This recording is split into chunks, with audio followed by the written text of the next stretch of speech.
विशेष आज का टॉपिक है अंतिम समय के लिए विधेयी अवस्था। क्योंकि अंतिम समय की तैयारी करने के लिए हमें अपनी विधेयी अवस्था बनानी है। पिछले मुरली में भी बाबा ने कहा था ये अचानक के खेल होते रहेंगे और उसके लिए मन की एकाग्रता के द्वारा क्या करो, 1 सेकंड में अशरीरी या विधेयी बनो। आज सवेरे की भी मुरली थी, अंतिम समय खूने नाक खेल होंगे। प्रकृति के प्रकोप होंगे, लेकिन वो सीन देखने के लिए अवस्था चाहिए। वो कौन देख सकेगा? जो विधेयी अवस्था में रहता है वो। इसलिए हमें अंतिम समय की तैयारी क्या करना है। अंतिम समय चारों तरफ से हाहाकार होगा, प्रकृति के प्रकोप होंगे, माया भी क्या करेगी, संस्कारों के रूप से भिन्न भिन्न जो इविल आत्माएं हैं, तमो प्रधान आत्माएं, वो भी वार करेंगे। और ऐसे मायावी या विनाश के समय सेफ्टी का साधन क्या होगा? अशरीरी स्थिति या विधेयी अवस्था। क्योंकि जब विधेयी अवस्था में रहेंगे तब हम अचल अडोल रह सकेंगे। मायाजीत बनने का विधेयी अवस्था ब्रह्मास्त्र है। इसीलिए क्या करना है, इसकी हमें तैयारी करनी है। लेकिन विधेयी स्थिति में कौन रह सकता है? विधेयी स्थिति में रहने के लिए अब तक बाबा ने जो भी हमें पॉइंट सुनाए हैं, जो भी ज्ञान की बातें सुनाई है, जो उस पॉइंट का स्वरूप बना है, वही पॉइंट स्वरूप में या विधेयी स्वरूप में रह सकता है। अर्थात आज तक जो भी बाबा ने हमें ज्ञान सुनाया है, जो उसका वो स्वरूप बनेगा, अंतिम समय वही विधेयी अवस्था में रह सकता है। अभी भी जब बाबा की मुरलियां चलते हैं, बच्चे सोमानों में रहो, निर्माण बनो, किसी का परचिंतन नहीं करो, आत्माभिमानी स्थिति में रहो। जिन्होंने एक एक इस पॉइंट के स्वरूप का अभ्यास किया है, प्रैक्टिकल में लाया है, वही अंतिम समय में पॉइंट स्वरूप या विधेयी अवस्था में टिक सकता है। जैसे बिल्डिंग बनाते ना, बिल्डिंग के लिए कुछ सपोर्ट भी देते हैं, कुछ ईंट डालते हैं, कुछ चूना लगाते हैं, सीमेंट, कई चीजें यूज आते हैं। तो इसी तरह हमारी विधेयी बनने की, ये बिल्डिंग बनाने के लिए ये पॉइंट्स ये काम आते हैं। अगर इस पॉइंट का स्वरूप नहीं होगा तो विधेयी स्थिति नहीं बन सकेगी। इसीलिए विधेयी स्थिति बनाने के लिए जो भी बाबा ने कहा है उसको क्या करना है, प्रैक्टिकल में उसका स्वरूप बनना है। और विधेयी स्थिति बनाने के लिए जैसे कोई भी बिल्डिंग बनाते हैं, उसका फाउंडेशन बड़ा मजबूत होना चाहिए। इसी तरह जिन्होंने ये आत्माभिमानी का फाउंडेशन पक्का किया है, इस पार्ट को पक्का किया है, वही विधेयी अवस्था का अंतिम समय अनुभव करेंगे। वैसे तो विधेयी स्थिति का या विधेयी स्थिति के बेनिफिट्स, फायदे बहुत सारे हैं। बहुत सारे फायदे विधेयी स्थिति में रहने के हैं। विधेय स्थिति में रहने से एकाग्रता ऑटोमेटिकली आएगी। वैसे ही एकाग्रता से विधेय स्थिति आएगी और विधेय बनने से एकाग्रता आएगी। एक दूसरे का कनेक्शन है, क्योंकि विधेय स्थिति बनाने के लिए भी एकाग्रता की जरूरत है। जितना हम एकाग्र रहेंगे विधेय स्थिति आएगी, और जब हमारी विधेय स्थिति आएगी एकाग्रता नेचुरल बन जाएगी, नेचुरल नेचर बन जाएगी। और एकाग्रता से तो बहुत बड़े फायदे हैं। एकाग्रता से हमारे जो जन्म जन्मांतर के जो विकर्म है वो ऑटोमेटिकली विनाश होते रहेंगे। एकाग्रता से हमारी देखते हुए भी न देखने की अवस्था रहेगी। एकाग्रता वाला जिसकी विधेयी बनने की एकाग्रता है, ये जो विधेयी अवस्था में रहेंगे वो कभी ये नहीं कहेंगे हमको योग करने के लिए टाइम मिलता ही नहीं, क्योंकि उनकी अंदर से एकाग्रता है। उसके कारण विधेय स्थिति ऑटोमेटिकली है, उनका योग बाबा से लगा हुआ है। इसलिए विधेय स्थिति का या विधेय स्थिति के बहुत सारे बेनिफिट्स, फायदे हैं। एक तो एकाग्रता आएंगी, दूसरा डीप साइलेंस की अनुभूति कर सकेंगे। जितना हम विधेयी अवस्था में रहते हैं,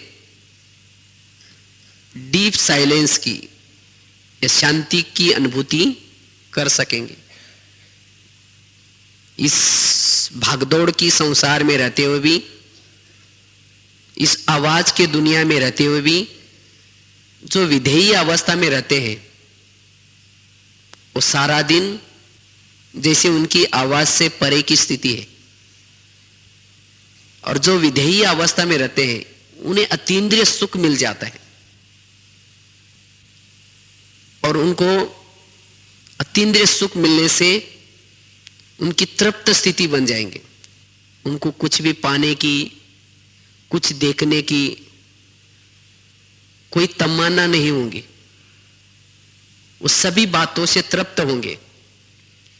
माया उनके सामने कितना भी स्वरूप से सामने आएंगे, तब भी जिन्होंने विधेयी स्थिति की अनुभूति की है उनको यह सब फीका लगेगा। इसलिए विधेयी स्थिति का अभ्यास करना है। और भी इसके फायदे हैं। जब हम विधेयी अवस्था में रहते हैं ऑटोमेटिकली जैसे हमारे बुद्धि रूपी नेत्र के सामने हमारा वो आत्म स्वरूप निरंतर दिखता रहता है। स्वयं की आत्मा बुद्धि रूपी नेत्र के सामने निरंतर दिखाई पड़ेगी, और जिसकी स्वयं की आत्मा नजर आती है उसको और भी सभी आत्माओं के रूप में नजर आएंगे। सब आत्माएं नजर आएंगे उनको। और जो विधेयी अवस्था में नहीं रहेंगे, जो स्वयं की आत्मा का साक्षात्कार या बुद्धि रूपी नेत्र के द्वारा उसको नहीं देख पाएंगे, उनको बाकी भी सभी देह रूप में नजर आएंगे। कईयों को लगता है मुझे तो दूसरे का सामने देह ही नजर आता है। ये क्यों आता है? क्योंकि हम स्वयं विधेयी अवस्था में, अशरीरी अवस्था में नहीं है। हमारे बुद्धि रूपी नेत्र के सामने वो हमारा आत्म स्वरूप नहीं है, इसीलिए वो दूसरे का भी शरीर नजर आता है। इसलिए हमें क्या करना है? विधेयी अवस्था में रहना है। और जब विधेयी अवस्था में रहेंगे उनकी आत्मा की ज्योति जली है, इसलिए माया उनके पास नहीं आ सकेंगे। तो सारा दिन विधेयी अवस्था में या देह में रहते हुए भी उनकी आत्मा की ज्योति जल रहे हैं, तो वहां माया नहीं आ सकती। विधेयी अवस्था में रहने से माना इसके बेनिफिट देखो, बहुत सारे बेनिफिट्स, फायदे हैं विधेयी अवस्था से। और हमारा पुरुषार्थ ये है, मुख्य पुरुषार्थ विधेयी अवस्था में रहना। अगर कभी भी माये आते हैं तो तुरंत विधेयी बनने का अभ्यास करो। कोई भी समस्या आते हैं, विधेयी बनने का अभ्यास करो, उस समस्या का समाधान हो जाएगा। जैसे ये होता ना, समुद्र में कोई भंवर आता है, तूफान वगैरह आता है, उस समय जो अंदर रहता है वो बच जाता है, और उस भंवर से, वो तूफान से बाहर निकलने की कोशिश करेगा, वो खत्म हो जाएगा। इसी तरह माया का कोई भी तूफान आता है, उसके बारे में सोचने के बजाय, इधर उधर फैलाने के बजाय, इधर उधर औरों को बताने के बजाय, अगर आप अपने विधेयी स्थिति में स्थित रहो, वो तूफान से बच जाएंगे। हम क्या करते, कोशिश करके, औरों को सुना करके, औरों को राय लेकर के वो तूफान में और ही फंस जाते हैं। इसीलिए विधेयी स्थिति सभी समस्या का समाधान है। विधेयी स्थिति से जितनी हमारी ये विधेयी अवस्था रहती है, सारा दिन देखते हुए भी न देखने की हमारी अवस्था रहेगी। जितना हम विधेयी अवस्था में रहते हैं, उतना भले हमारे आंख खुले हैं, कान खुले हैं, तो भी सुनते हुए भी न सुनने की, देखते हुए भी न देखने की अवस्था रहेगी, जिसको ही कहते हैं कर्मातीत अवस्था। कर्मातीत मतलब, इसे बाबा ने एक बार बहुत अच्छे कहा था, आपकी अवस्था कर्मातीत के नजदीक आ रही है या नहीं, उसकी निशानी क्या है। अगर कोई भी दूसरों की, अगर आपको बुराई नजर नहीं आती, उसके अवगुण नजर नहीं आते, वो सब कुछ जो भी दिखाई पड़ता है ठीक चल रहा है, अगर ये जब आपकी अवस्था है, तब समझो कि आप कर्मातीत के नजदीक पहुंच रहे हैं। अगर दूसरे से बुरे नजर आ रहे हैं, दूसरे के अवगुण नजर आ रहे हैं, ये ऐसा क्यों हो रहा है, ये ऐसा नहीं होना चाहिए, अगर ये आपके संकल्प चलते हैं, तो आप कर्मातीत से काफी दूर है। क्योंकि जो विधेयी अवस्था में रहता है, उसको कोई किसी की कमजोरी नजर नहीं आएगी। और विधेयी स्थिति से, जैसे कहा ना, विधेयी स्थिति से हमारी एकाग्रता आते हैं, और एकाग्रता से हमारे जन्म जन्मांतर के विकर्म विनाश होने की प्रक्रिया अंदर से चलती रहती है। वैसे ही विधेयी स्थिति में रहने से हम शुद्ध वाइब्रेशंस फैला सकेंगे। जो विधेयी अशरीरी अवस्था में रहते हैं, उस सबको बहुत आकर्षण मूर्त लगेंगे, मतलब सबको प्यारे प्यारे लगेंगे। इसलिए बाबा भी कभी कहते हैं ना, जितना न्यारे उतना प्यारे। जितना अशरीरी अवस्था में रहेंगे, विधेयी स्थिति में रहेंगे, सबके प्यारे लगेंगे। अगर विधेयी न रहते, अब किसी के प्यारे बनने की कोशिश करो, वो प्यारे नहीं बनेंगे। इसीलिए बाबा कहते, बच्चे न्यारे होकर के फिर बाद में क्या करो, प्यारे बनो।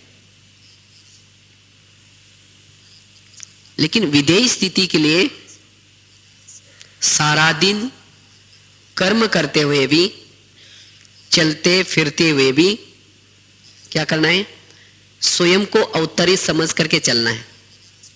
ये समझो कि हम ऊपर से आए हैं, इस शरीर के अंदर मैं एक मेहमान हूं, आज ऊपर से आया हूं, और इस कर्मेंद्रिय के द्वारा करण हार बन करके कर्म करवा रहा हूं। जब हमारी वो स्थिति है तब हमारी विधेयी अवस्था सहज रहेगी और उसकी अनुभूति हम कर पाएंगे। मैं ऊपर से आया हूं, इस शरीर मेरा मैं इसमें मेहमान हूं, ये मेरा गेस्ट हाउस है। मैं आत्मा इन कर्मेंद्र के द्वारा करण करावन हार या करण हार समझ करके इनसे कर्म करवा रहा हूं। जब वो स्थिति है तब हमारी विधेयी अवस्था सहज रहेगी और सारा दिन विधेयी रहने से अब उपराम रह सकेंगे, बेहद का वैराग आ जाएगा। ये भी बेनिफिट फायदा है। वैसे ही बाबा ने अभी कहा ना, इस वर्ष में क्या करो, वर्ष के शुरुआती में से क्या करो, बेहद का वैराग रखो। लेकिन बेहद का वैराग किनको आएगा? नेचुरल। जितना जो विधेयी रहेंगे उनको ऑटोमेटिकली बेहद का वैराग आएगा। बेहद का वैराग मतलब केवल सोचने से नहीं आएगा कि अभी समुद्र की लहरें आ गई, किसी का एक्सीडेंट हो गया। ये जब हम समाचार सुनते हैं तो समस्यानी वैराग आता है, बेहद का वैराग नहीं आता। लेकिन हमारा बेहद का वैराग रहे इसके लिए विधेयी अवस्था अवश्य है। जब विधेयी रहेंगे तो आपको यह अनुभूति होगी कि मैं ऊपर से आया हूं, घर में, इस शरीर पे घर में मेहमान हूं, तो यहां मेरा कोई नहीं है। तो ऑटोमेटिकली आपकी वैराग की अवस्था रहेगी। तो इसलिए अभी 3 मिनट अच्छी तरह पावरफुल विधेयी अवस्था बना करके ऊपर चले और विनाश के अंतिम समय के लिए इस विधेयी अवस्था को हमें क्या करना है? मेहनत करके बनानी। जैसे गीत भी सुन रहे थे ना शुरू में, यही हमारी तमन्ना है। क्या करना है? तुम सा बन करके बस जाना है। तो इस तमन्ना, इसको कहते बाबा फॉलो फादर। फॉलो फादर अर्थात जैसे हमारा बाप निराकारी है तो वैसे ही हमें भी निराकारी अवस्था में रहना है। और विधेयी अवस्था से, जैसे बाबा ने अभी 6 मास का होमवर्क भी दिया है, अपने अव्यक्त स्वरूप के द्वारा बाप की प्रत्यक्षता करो। जितना हम विधेयी अवस्था में रहेंगे, अव्यक्त स्वरूप में रहेंगे, उतना हम चाल चलन के द्वारा बाप की प्रत्यक्षता भी कर पाएंगे। और विधेयी स्थिति से ही हम कर्मातीत कर्मेंद्रिय जीत भी बन सकते, क्योंकि जितना हमारे इस शरीर भी घर में, शरीर में हमारी विधेयी अवस्था या सोल कॉन्शियस अवस्था है, उतना हमारी कर्मेंद्रिय भी कोई गलत काम नहीं करेंगे। जैसे कोई घर में बड़ा होता है तो छोटे आपस में नहीं लड़ते, इसी तरह इस शरीर रूपी घर में अगर आत्मा की स्थिति है तो कर्मेंद्रिया जैसे कोई उनको कह रहा है कि तुम ये करो, ये करो, ये नहीं करो, माना कोई श्रीमत दे रहा है, वैसे हर कर्मेंद्रिया श्रीमत अनुसार कार्य करेगी। और जब हमारी कर्मेंद्रिया श्रीमत अनुसार कार्य करेंगे तो हमारे में परिवर्तन नजर आएगा। तो परिवर्तन के लिए, सो परिवर्तन के लिए इस विधेयी अवस्था में रहना। और जितना विधेयी अवस्था में रहेंगे अंतिम समय, उनको अंतिम समय कोई भी प्रकार का दुख, अशांति या ये क्यों हो गया, ऐसा क्यों हो गया, ये कोई क्वेश्चन नहीं उठेंगे। अंतिम समय के पेपर में वो पास हो जाएंगे। इसीलिए बाबा कहते हैं बच्चे ये विधेयी अवस्था में रहो। विधेयी अवस्था एवर रेडी की अवस्था है। कभी भी कुछ भी हो जाए अचानक, तो भी उस आत्मा के मन में ये नहीं रहेगा कि मैंने जीवन में ये नहीं किया, मैंने ये करना चाहिए था, मैंने योग भी करना चाहिए था, मैंने सेवा भी करना चाहिए था। उसकी कोई तमन्ना नहीं रहेगी उसका, क्योंकि विधेयी अवस्था अर्थात एवर रेडी, जब भी बाबा बुलाए तैयार।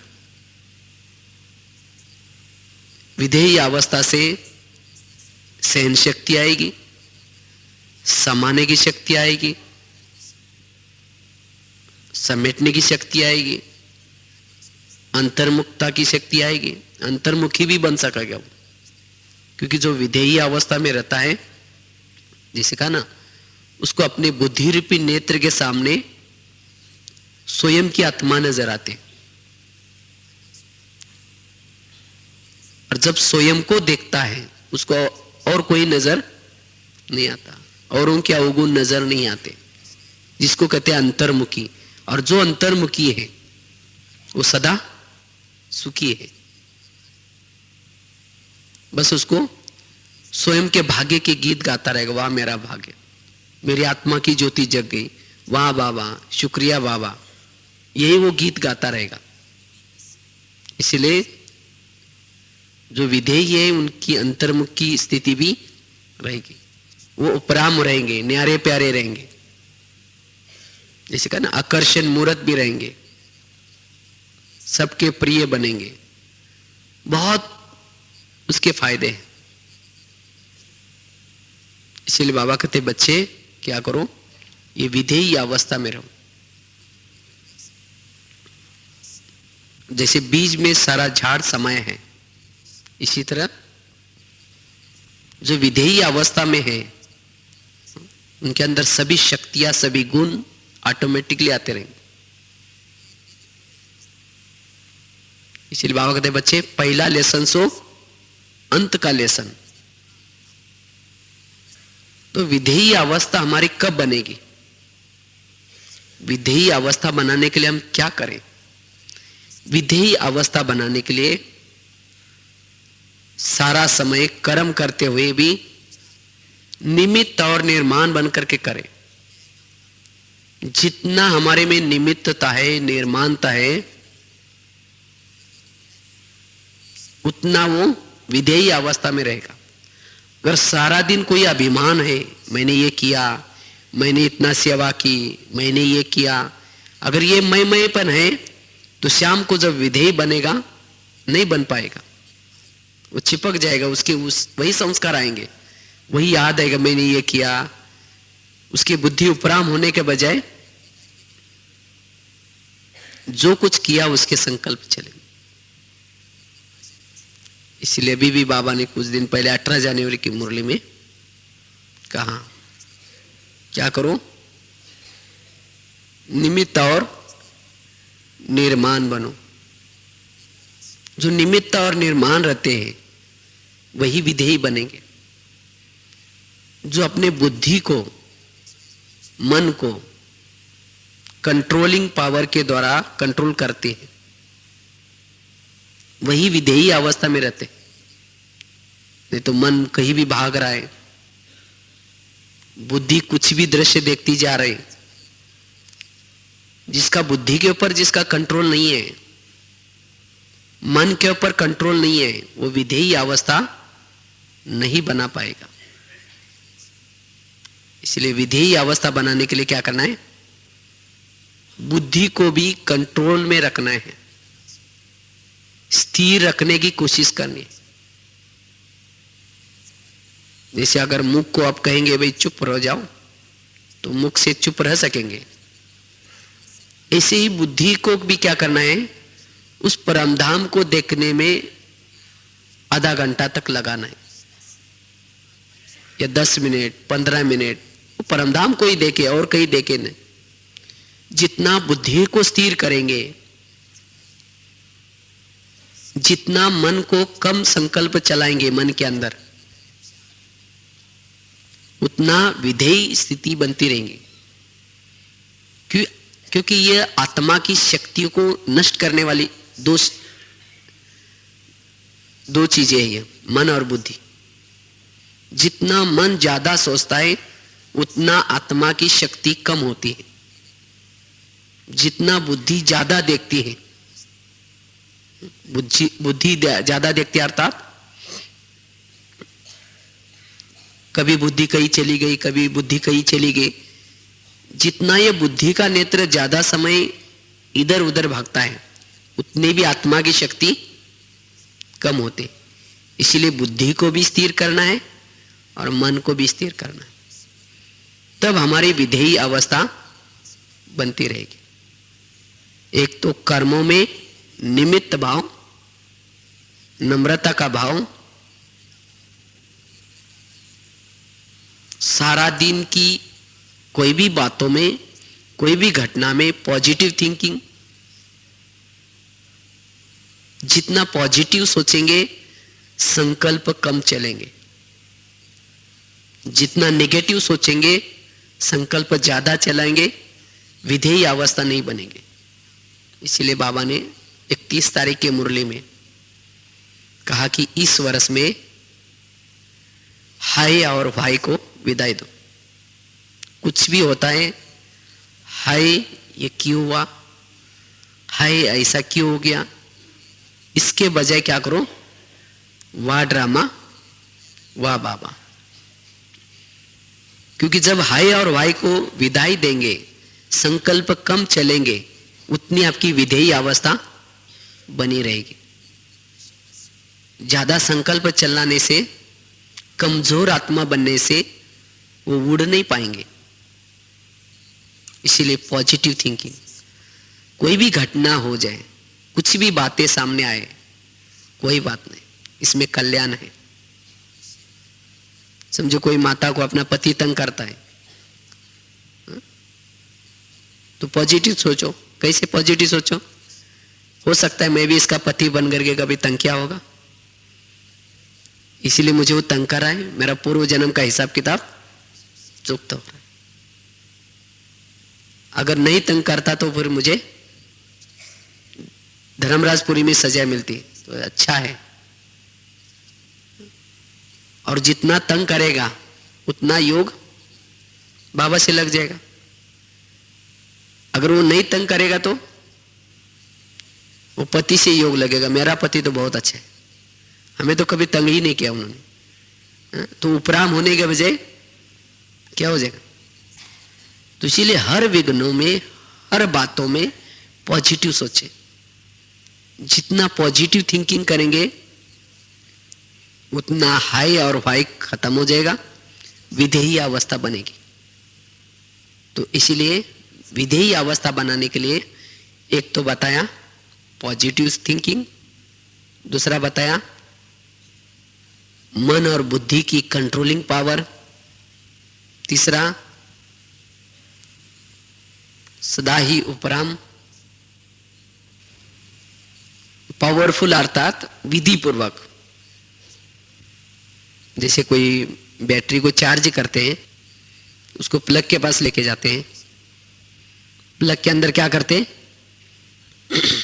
तारे डालते, फिर बाद में क्या करते हैं? उसका स्विच ऑन करते, तो बैटरी क्या होते?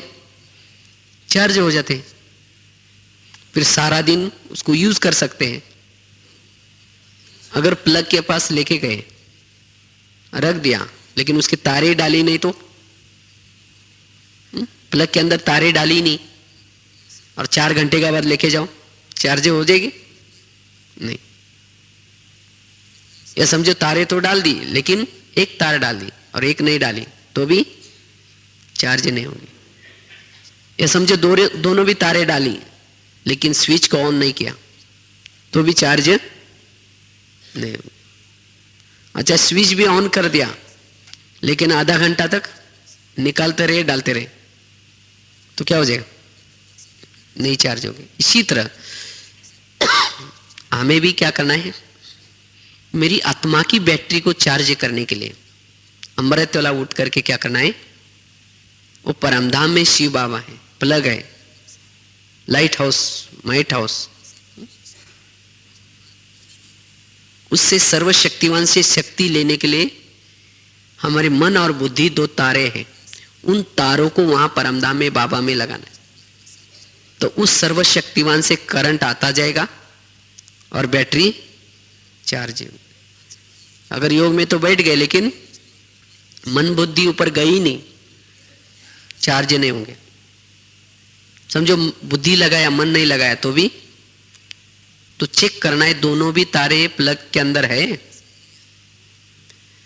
और प्लग के अंदर डाल करके ही नहीं बैठना, लेकिन स्मृति का स्विच ऑन करो। क्योंकि योग में जब बैठते हैं वो ज्वाला योग में निर्माण होने के लिए, वो शक्ति निर्माण होने के लिए क्या करना है, स्मृति का स्विच ऑन करना है। वो मिठे बाबा, आपने तो हमें क्या से क्या बना दिया, हम कहाँ कीचड़ पट्टी में गिरे थे, कहाँ विकारों के गटर में गिरे थे, बाबा मिठे आपने क्या से क्या बनाया, कहाँ हमें लेके जा रहे। मना जब हम मन बुद्धि लगा करके वो बाबा ने मेरे लिए क्या क्या दिया, क्या क्या मेरे लिए प्राप्तियां हुई, अगर उस बाबा को सामने लाते हुए हम ये सोचेंगे तब उस योग की अगन निर्माण होगी। और उस योग के अगन में जैसे कुछ दिन बाबा ने ना अग्नि में जैसे क्या होता है, पाप दग्ध होते, ऐसे हमारे पाप भी दग्ध होंगे और साथ में हमारी आत्मा की बैटरी चार्ज होगी। इसीलिए क्या करना है, जब हम ऐसा अमृत वाला का योग पावरफुल करते हैं तो फिर सारा दिन आपकी विधेयी अवस्था बनी रहेगी। जैसे आपको लगेगा मैं अभी ऊपर से आया हूं, इस शरीर मेरा एक मंदिर है, मैं इसमें एक दीपक जला हूं, जलता हुआ दीपक की तरह हूं, मैं प्रकाश फैलाने के लिए नीचे आया हूं और मुझे फिर शाम को वापस जाना है। तो ये अवस्था रहेगी। और सारा दिन जो भी कुछ देखते हैं, जो भी कुछ कर्म करते हैं, उसमें आपका साक्षी भाव रहेगा। ये क्यों हुआ, ये क्यों कर रहा है, आपको लगेगा जो करेगा सो पाएगा, हमें क्या लेना देना। मतलब आपके संकल्प विकल्प भी ज्यादा नहीं चलेंगे और सारा दिन कर्मों में योगयुक्त अवस्था रहेगी। जिसकी विधेयी अवस्था है वो सारा दिन कर्म करते हुए भी वो योग युक्त रहेंगे। इसीलिए क्या करना है, एक तो हमें अमृत वेला का योग पावरफुल करना है ताकि हमारी वो विधेयी अवस्था सारा दिन बनी रहे।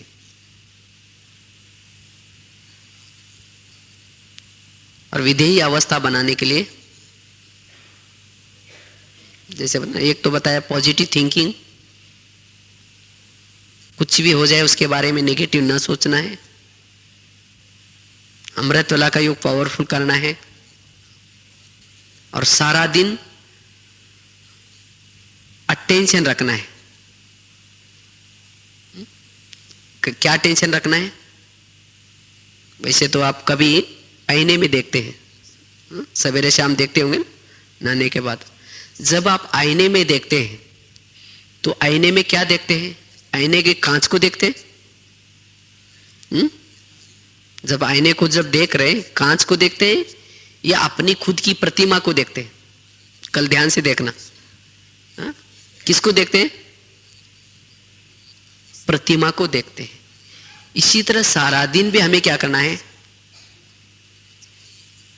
जो भी किसी देहदारी को देखेंगे तो देहदारी समझो कांच है और उसके अंदर आत्मा क्या है, प्रतिमा है, तो उसको देखना है। कांच को कभी भी नहीं देखना है। क्योंकि जैसे हमारे अंदर आत्मा है वैसी ही उसके अंदर प्रतिमा आत्मा है दूसरी। तो प्रतिमा को देखो, कांच को नहीं देखो। क्योंकि जब हम आत्मा रूप में जब देखते हैं तो उससे हमारी एकाग्रता बनी रहती है। जब देह रूप में देखते हैं तो क्या होते हैं, एकाग्रता भंग हो जाते हैं, संकल्प विकल्प चलेंगे। इसलिए बाबा भी कहते हैं ना, शरीर क्या है, सांप है, इसके अंदर के मणि को देखो। जब मणि को देखेंगे तब विकारों की भावना भी नहीं आएगी। आत्मा अभिमानी बनने से ये भी बहुत बड़ा फायदा है, हमारी दृष्टि वृत्ति पवित्र रहेगी, कभी भी विकारी दृष्टि वृत्ति नहीं बनेगी। और वैसे ही सभी विकारों को जीतने के लिए ये विधेयी अवस्था, जैसे कहा ना, ब्रह्मास्त्र का काम करेगी। जैसे वो रामायण में दिखाते ना, राम रावण का युद्ध चलता है तो जब राम क्या करता है, रावण का एक सिर काटता है, फिर दूसरा काटता है, तीसरा काटता है, रावण नहीं मरता। तो विभीषण उसके पास आता है और उसको कहता है ऐसा नहीं मरेगा, आप उसके नाभि में तीर लगाओ। और जब उसने नाभि में तीर लगाया तो रावण क्या हो गया, मर गया। पहले क्या करता था, एक एक सिर काटता था, वो सिर दोबारा आकर के चिपक जाता था, फिर दूसरा काटता था, फिर दोबारा आता था। जब उसके नाभि में तीर लगाया तो रावण क्या हो गया, मर गया। इसी तरह हम भी रावण को मारने में लगे हैं, कोई 10 साल से, कोई 20 साल से, कोई 40 साल से, कोई 2-3 साल से। कभी काम का गला काटते हैं, कभी क्रोध का काटते हैं, कभी लोभ का काटते हैं, लेकिन वो गले दोबारा चिपक जाते। तो इसलिए परेशान होते कि क्या करें। तो उसका सीक्रेट है ध्याभिमान। जब तक ध्याभिमान रूपी नाभि में तीर नहीं लगाएंगे तब तक रावण के गले नहीं कटेंगे। एक एक गला नहीं काटो, टाइम वेस्ट है। उसके नाभि में तीर लगाओ, विधेयी बनो, बस विधेयी बनो, अशरीरी बनो, सोल कॉन्शियस में रहो, तो उसके गले कट जाएंगे। क्योंकि सबसे बड़ा विकार कौन सा है, ध्याभिमान। काम आता है, क्रोध आता है, लोभ आता है, वो क्यों आता है, ध्याभिमान के कारण। इसलिए बाबा कहते बच्चे ध्येयाभिमान, विधेयी बनो।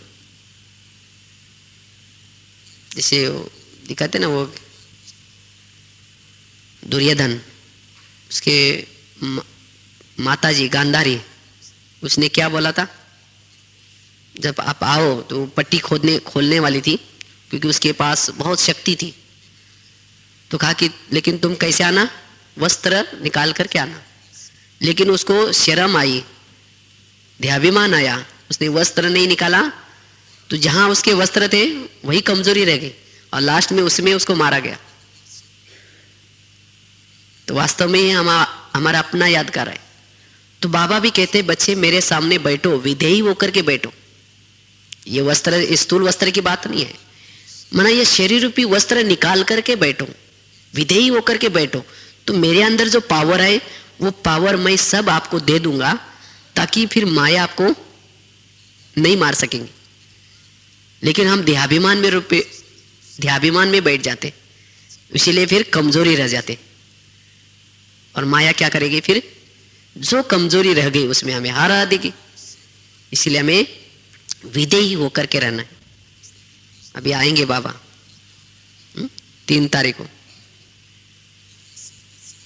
तो हमें यही प्रैक्टिस करनी है, विधेयी स्थिति में रहने की।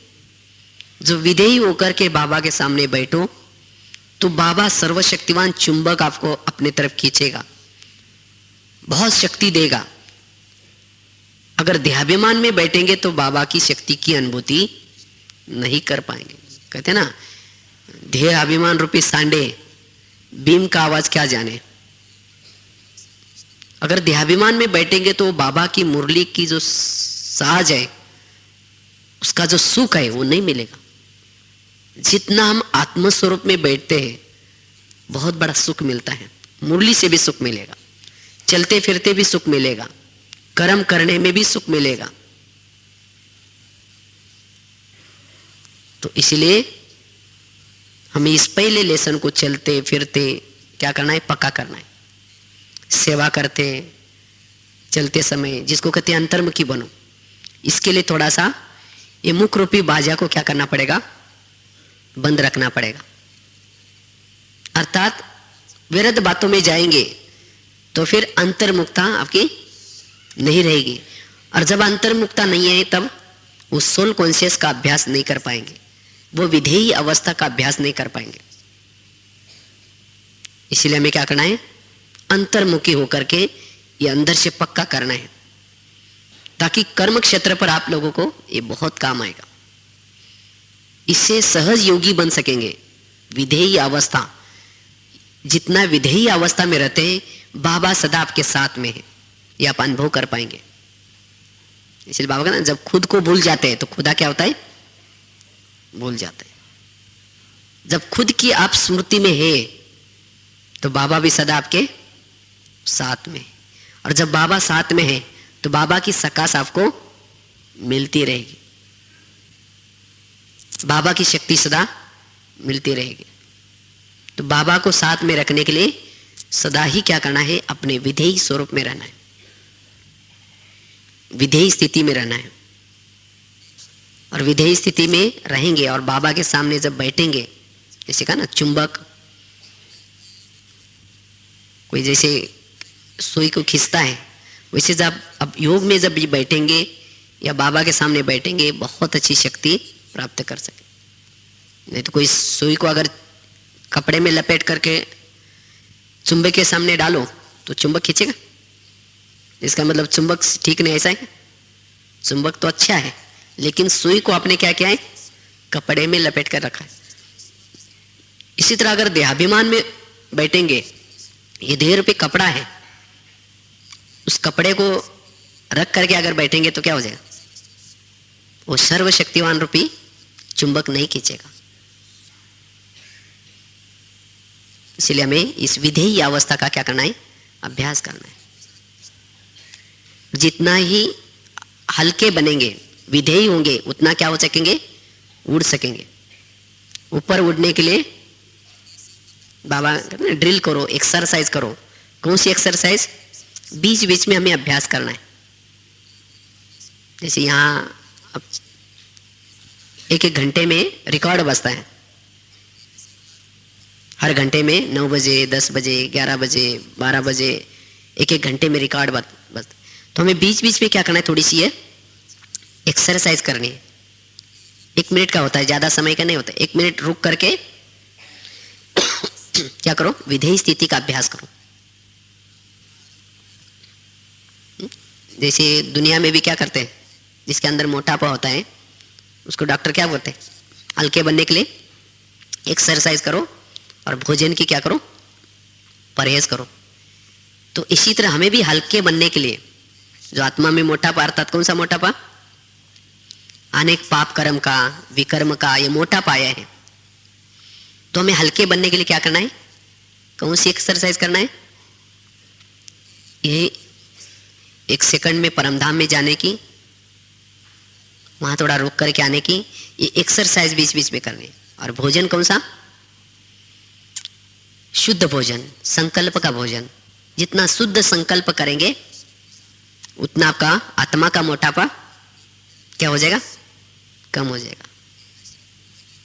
अगर आप सारा दिन ये एक्सरसाइज नहीं करते, माना ऊपर नीचे जाने की, बस एक अमृत वाला योग किया, उसके बाद हम अपने कामों में बिजी रहे, सारा दिन किसने क्या बोला, कुछ बोला, व्यर्थ बातों का चिंतन किया, भारी होंगे तो भारी ऊपर कैसे उड़ सकेंगे।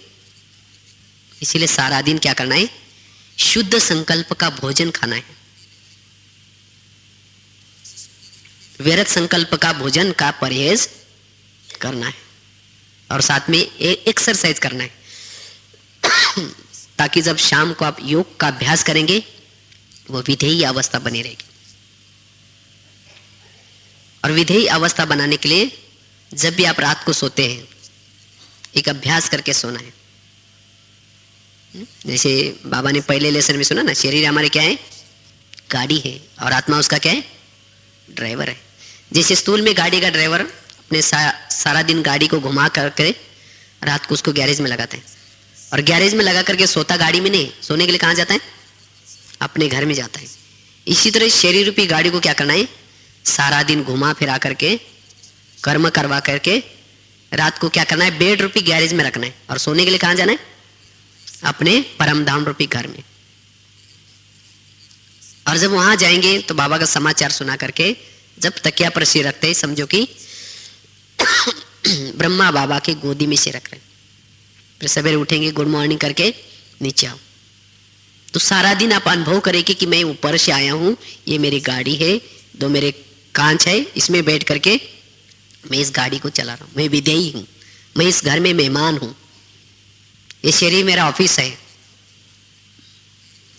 तो ऐसा हमें क्या करना है, ये विधेयी स्थिति का अभ्यास करना है, ताकि अंतिम समय कोई भी दर्दनाक सीन आए तो उसके अंदर हमें भय नहीं लगेगा। जो विधेयी नहीं है, देभान में है, उनको विनाश का डर लगेगा, और वो डर में शरीर छोड़ेंगे तो क्या देवता बन सकेंगे? हा? जैसे आजकल के कोई बच्चा जन्म लेता है, बहुत रोता है, इतना रोएगा, डरेगा। क्यों डरता है? क्योंकि उसका जो मृत्यु है एक्सीडेंट से, या कोई ना कोई किसी ने उसका खून मर्डर किया है, इसीलिए उसको डर लग रहा है वो आत्मा को। तो इसीलिए हमें अंतिम समय भी कोई भी प्रकार का डर न लगे, किसी का भय न लगे, एकदम शांति में योग युक्त होकर के शरीर छोड़े, वही सत्युग में उसके वही संस्कार जाएंगे, वो देवता स्वरूप में रहेंगे। इसीलिए अंतिम समय के लिए ये विधेयी स्थिति में रहने का अभ्यास करना है, जिसे निर्भय भी बनेंगे और देवताई गुण ऑटोमेटिकली, विधेयी स्थिति में रहने से देवताई गुण भी ऑटोमेटिकली आएंगे। क्योंकि विधेयी स्थिति ये गुणों का गुण जो है वो विधेयी स्थिति का रिजल्ट है। तो ऐसे हमें मधुबन में प्रैक्टिस करनी, ठीक है। अच्छा, ओम शांति।